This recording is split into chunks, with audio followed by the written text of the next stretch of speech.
তেলের মধ্যে একটু নুন দিয়ে দিচ্ছি।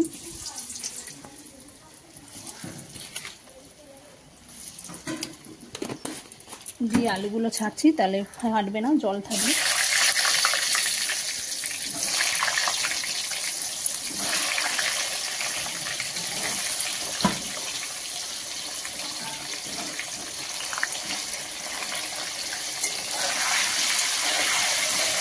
একটু হলুদ দিয়ে দিন।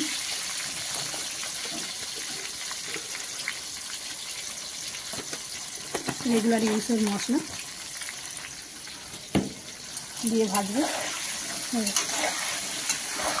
এই যে মাংসের আলুগুলো লাল লাল করে ভাজা হয়ে গেছে, দেখতেই পাচ্ছেন। এই যে এগুলি আমি প্রেসার কুকারে রেখে দিলাম, যেহেতু প্রেসার কুকারে মাংসটা দেওয়া হবে, এনে একবারে প্রেসার কুকারে এক করে দিচ্ছি।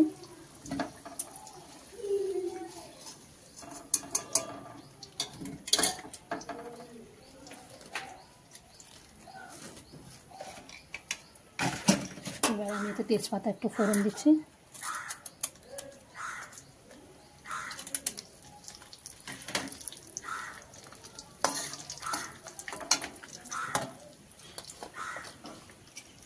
দেওয়ার পর পেঁয়াজগুলো দিয়ে দিচ্ছি।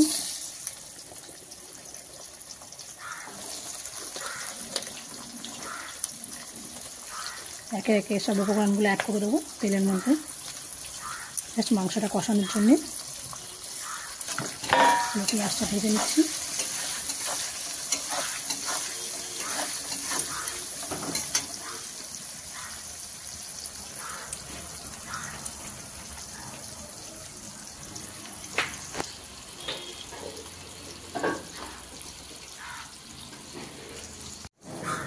দেখতে পেয়েছেন আলু ভাজার সময় আমি নুন একটু বেশি দিয়ে দিয়েছিলাম, এখন 1 চামচ দিয়ে দিচ্ছি। লাগলে আরও লাগবে না আমি মনে করি। দিয়ে এবার পেঁয়াজটা ভাজবো।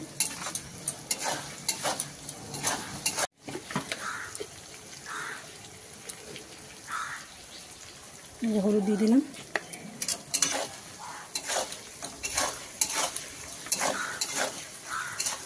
মাংসটা হেভি সুন্দর হয় খেতে, খাসির মাংস, এটা প্রেসারের রান্না, দারুণ হবে খেতে।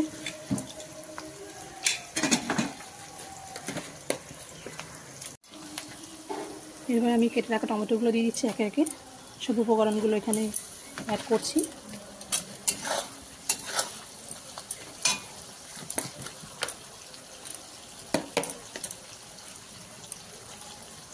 এরপরে দেবো জিরে ধনে গুঁড়ো, এটা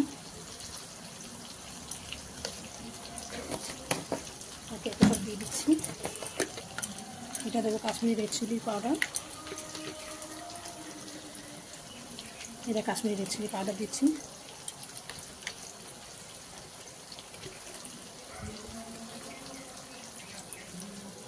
কালারের জন্য। আর দিচ্ছি একটু গোলমরিচ, একে একে সব মশলাগুলো দিয়ে দিচ্ছি। মাংসতে একটু গোলমরিচ দিলে ভালো হয় খেতে। এই যে একটা গোলমরিচ দিয়ে দিলাম।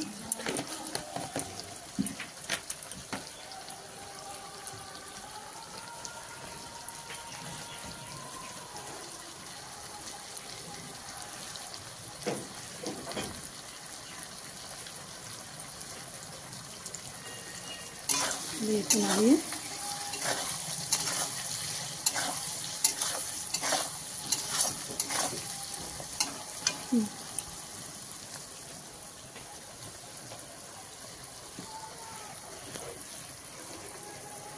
এর মধ্যে এবারে ধুয়ে রাখা মাংস দিচ্ছি। দেখতেই পাচ্ছেন এখানে মাংসটা পুরো প্লেন, এটা আমি কিছু ম্যারিনেশন করিনি, একদম ধুয়ে রাখা পরিষ্কার মাংস। মাংসটা দিয়ে দিচ্ছি মশলার মধ্যে, দিয়ে এবার কষাবো।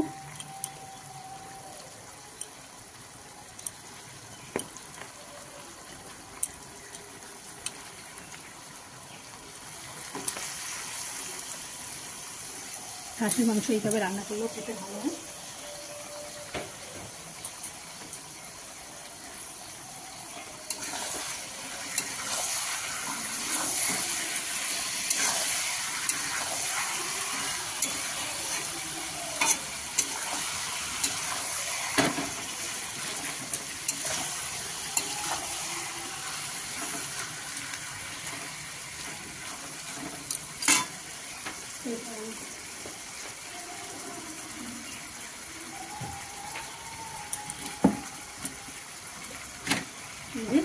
মশলাটা দিয়ে দেবো। এর মধ্যে দেখতেই পাচ্ছেন এর মধ্যে আদা, রসুন আর অনেক কাঁচা লঙ্কা আছে। আমি ঝাল হিসেবে কাঁচা লঙ্কাটাই ব্যবহার করি।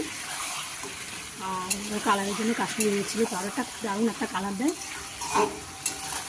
দিয়ে দিলাম, এই মশলাটা আমি দিয়ে দিলাম। দিয়ে এবার মাংসটাকে কষাবো। কষানোর পরে আপনাদের দেখাচ্ছি কেমন হয়েছে।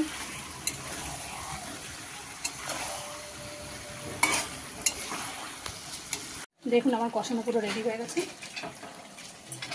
এবারে আমি কি করব, মাংসটাকে এবারে প্রেসার কুকারের মধ্যে অ্যাড করবো। এটা শর্টকাটে রান্না। আলুগুলো আগে থেকে দিয়ে দিয়েছি, আলুগুলো ভেজে রাখা ছিল প্রেসারে, সেটা দেখিয়ে দিয়েছি। এবারে এই মাংসটা পুরো কষানো হয়ে গেছে, এটা আমি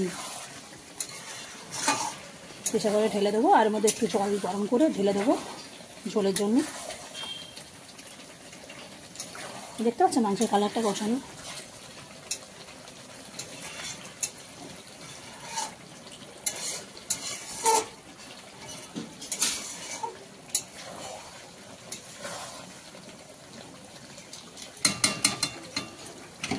এবারে কি করব,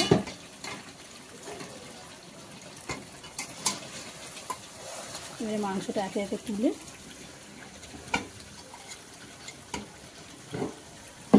দাও।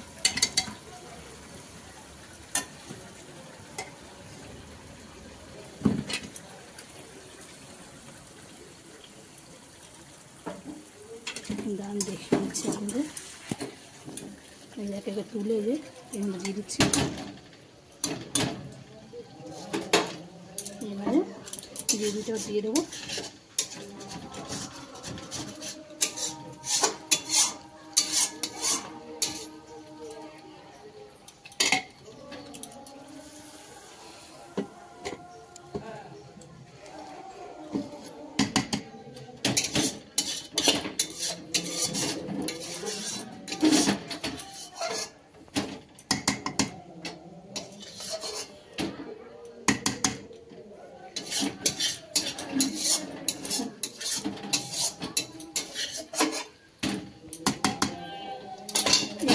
এর মধ্যে জল দিয়ে দেবো।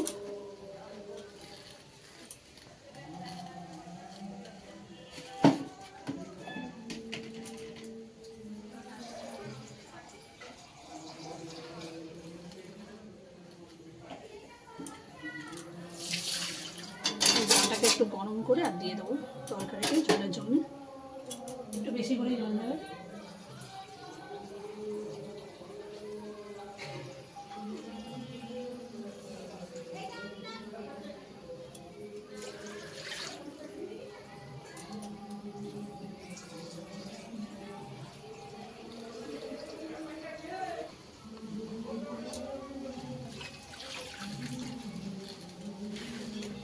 যে জলটাকে একটু গরম করে আর মাংসের ঝোলের জন্য দিয়ে দেবো একদম।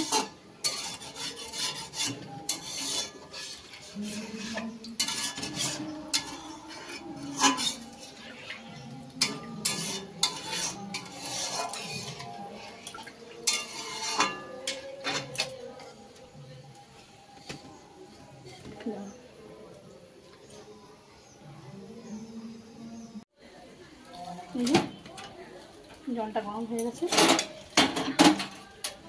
এবারে গরম জলটার মধ্যে ঢেলে দেবো।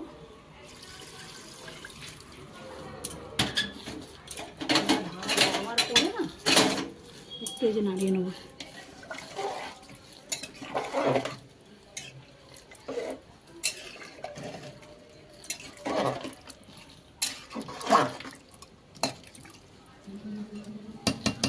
যেহেতু একটু স্টিমে হবে প্রেসার কুকারে, এখানে একটু গরম মশলাটা দিয়ে দিচ্ছি।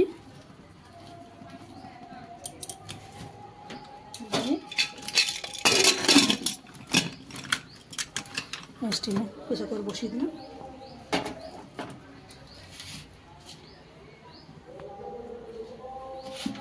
বসিয়ে দিয়ে গ্যাসটা অন করে দিলাম।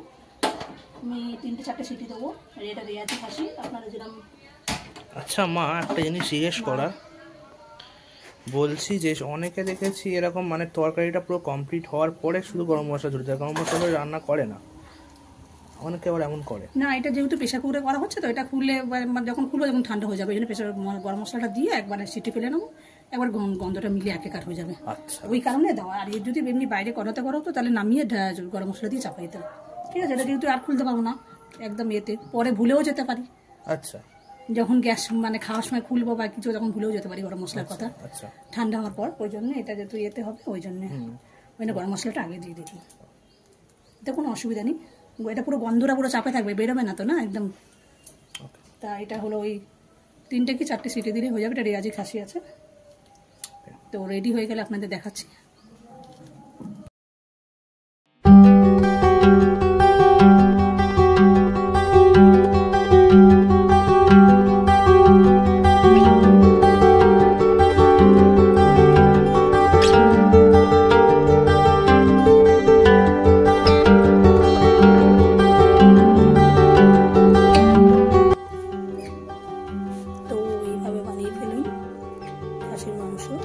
আজকে এই রেসিপিটা এই পর্যন্তই। আপনারা ভালো থাকবেন, সুস্থ থাকবেন।